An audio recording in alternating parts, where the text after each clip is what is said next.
Hello दोस्तों, स्वागत है आप सभी का आपके YouTube channel GK study point with clear concept में। तो फ्रेंड, आज की इस वीडियो में हम चीनी यात्री फाहियान से जुड़े सभी इम्पोर्टेंट प्रश्नों के बारे में विस्तार से चर्चा करेंगे। तो फ्रेंड्स, चलते हैं अपनी वीडियो की तरफ, देखते हैं अपनी वीडियो का पहला प्रश्न क्या है।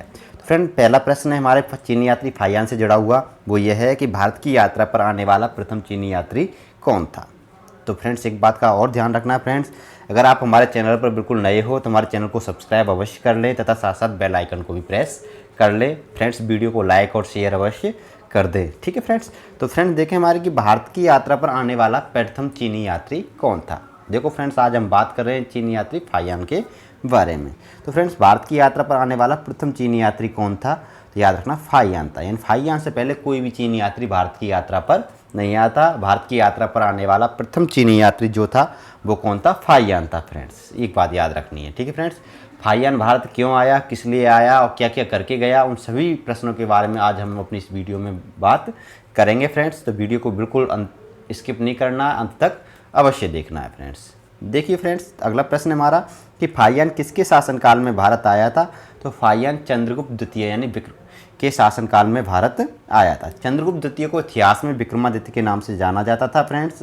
और चंद्रगुप्त द्वितीय गुप्त वंश का शासक था। किस वंश का शासक था फ्रेंड्स, गुप्त वंश का शासक था। तो इस प्रकार एक क्वेश्चन ये भी बन सकता है कि किस वंश के शासनकाल में फाहियान भारत आया था। तो याद रखना, गुप्त वंश के शासनकाल में या गुप्त काल में फाहियान भारत आया था। तो अगला प्रश्न यही है कि फाहियान किस काल में भारत आया था। तो फाहियान गुप्त काल में भारत आया था फ्रेंड्स। नेक्स्ट अगला प्रश्न है कि फाहियान भारत कब आया।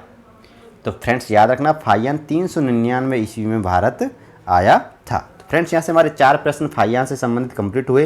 पहला प्रश्न, भारत में आने वाला प्रथम चीनी यात्री कौन था। तो भारत में आने वाला प्रथम चीनी यात्री कौन था फ्रेंड्स, फाहियान था। फाहियान किसके शासनकाल में भारत आया था। फाहियान चंद्रगुप्त द्वितीय के शासनकाल में भारत आया था। चंद्रगुप्त द्वितीय को इतिहास में विक्रमादित्य के नाम से जाना जाता है और चंद्रगुप्त द्वितीय गुप्त वंश का राजा था। और फाहियान गुप्त काल में भारत आया था। और कब आया था, 399 ईस्वी में भारत में आया था फ्रेंड्स। ठीक है फ्रेंड्स, यहाँ तक क्लियर। नेक्स्ट उसके बाद में अगला प्रश्न देखें कि फाहियान भारत में कितने वर्ष रहा। देखो फ्रेंड्स, 399 ईस्वी में फाहियान भारत तो आया, लेकिन रहा कब तक। तो याद रखना फ्रेंड्स, भारत में लगभग 14 वर्ष तक फाहियान भारत में ही रहा था।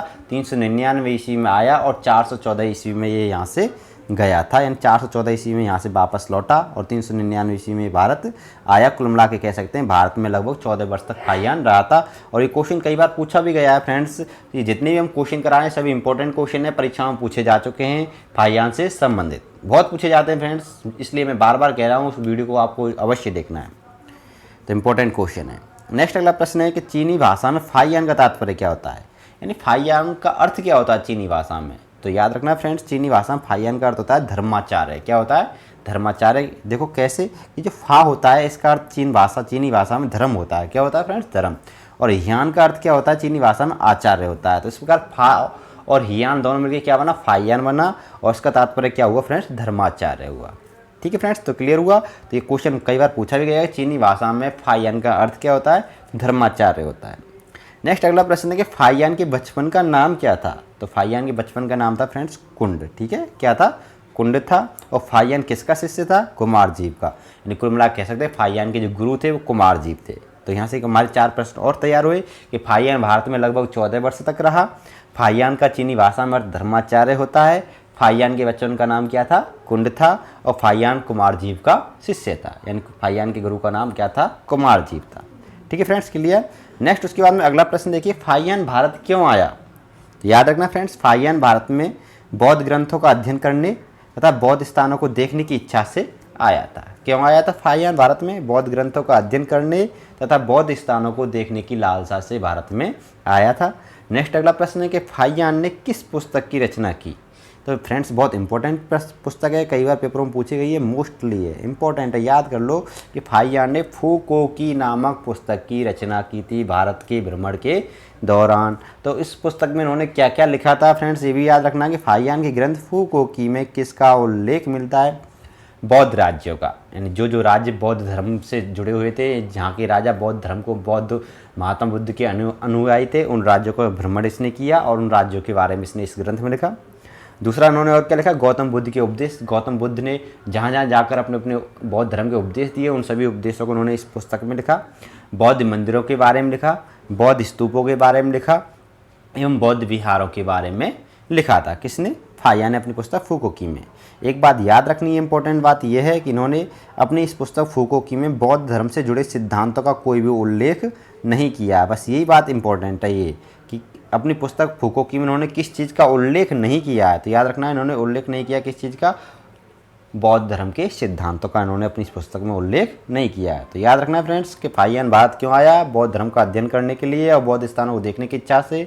फाहियान ने भारत के भ्रमण के दौरान कौन सी पुस्तक लिखी? फुकोकी। इसमें किस किस चीज़ का उल्लेख किया? बौद्ध राज्यों का, महात्मा बुद्ध के उपदेशों का, बौद्ध स्तूपों का, मंदिरों और राज्यों का और बिहारों का। ठीक है फ्रेंड्स, क्लियर। नेक्स्ट उसके अंदर अगला प्रश्न है हमारा कि किसने कहा था भारत के लोग आम वस्तुओं के लेन देन में कौड़ी का प्रयोग करते हैं? तो याद रखना फ्रेंड्स, फाहियान ने कहा था। किसने कहा था? फाहियान ने गुप्त काल में भारत का भ्रमण किया। उन्होंने बताया गुप्त काल में जो भारत के लोग थे वो दैनिक चीज़ों को, जो दैनिक चीज़ें होती है, दैनिक रोज़मर्रा के काम में आने वाली चीज़ें होती हैं, खाने पीने की या प्रयोग की, उनको लेने के बदले में क्या देते थे? कौड़ी देते थे। कौड़ी के माध्यम से लेन देन करते थे। ऐसा उल्लेख किसने किया था? फाहियान ने किया था। ठीक है फ्रेंड्स। नेक्स्ट उसके बाद में अगला प्रश्न है कि किसने पाटलिपुत्र में स्थित चंद्रगुप्त मौर्य के महलों को देखा और उनसे इतना प्रभावित हुआ कि उन्हें देवताओं द्वारा निर्मित बताया? बहुत इंपॉर्टेंट प्रश्न है फ्रेंड्स कि फाहियान पाटलिपुत्र में चंद्रगुप्त मौर्य के महलों को देखने गया और महलों को देखकर उनसे इतना प्रभावित हो गया कि उन्होंने देवताओं द्वारा निर्मित इसने बता दिया था। ठीक है फ्रेंड्स, याद रखना। और ये जो चंद्रगुप्त मौर्य के महल थे लकड़ी के बने हुए थे, बहुत ही सुंदर महल थे फ्रेंड्स। ठीक है फ्रेंड्स, लकड़ी के महल थे। नेक्स्ट अगला प्रश्न है कि चांडालों का विस्तृत वर्णन करने वाला प्रथम विदेशी यात्री कौन था? तो याद रखना, चांडालों का विस्तृत वर्णन करने वाला जो प्रथम विदेशी यात्री था वो कौन था फ्रेंड्स? फाहियान था। याद रखना, चांडालों का सबसे पहले इसी ने वर्णन किया था और विस्तृत किया था बहुत। चांडाल कौन होते हैं? शमशान घाट में मुर्दों को जलाने वाले लोगों को चांडाल कहा जाता था, जो वहाँ पे शमशान घाट में मुर्दों को जलाने की स्थान को निर्धारित करते थे या कब्र खोदते थे। ठीक है फ्रेंड्स।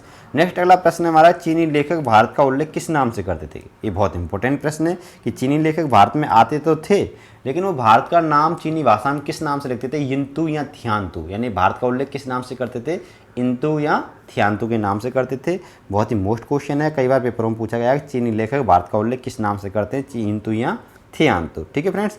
तो कुल मिलाकर कह सकते हैं कि चीनी यात्री फाहियान भारत आया और भारत से चला गया। उनसे संबंधित जितने भी प्रश्न थे 15 प्रश्न बने फ्रेंड्स। बहुत ही इंपॉर्टेंट प्रश्न है ये, सभी प्रश्न प्रतियोगी परीक्षाओं में पूछे जा चुके हैं। आपको यहाँ इन्हें याद करना है अच्छे से और चिंतन मनन के साथ में लर्न भी करना है। ठीक है फ्रेंड्स। तो फ्रेंड आज की वीडियो में बस इतना ही। आज की वीडियो यहीं समाप्त करते हैं फ्रेंड्स। अगर आपको हमारी वीडियो पसंद आई हो फ्रेंड्स, वीडियो को लाइक करें, शेयर करें, ज़्यादा से ज़्यादा हमारे चैनल को सब्सक्राइब करें और साथ साथ बेल आइकन को भी प्रेस कर ले फ्रेंड्स। फिर मिलते हैं आपसे नेक्स्ट अगली वीडियो में फ्रेंड्स। तब तक के लिए अलविदा।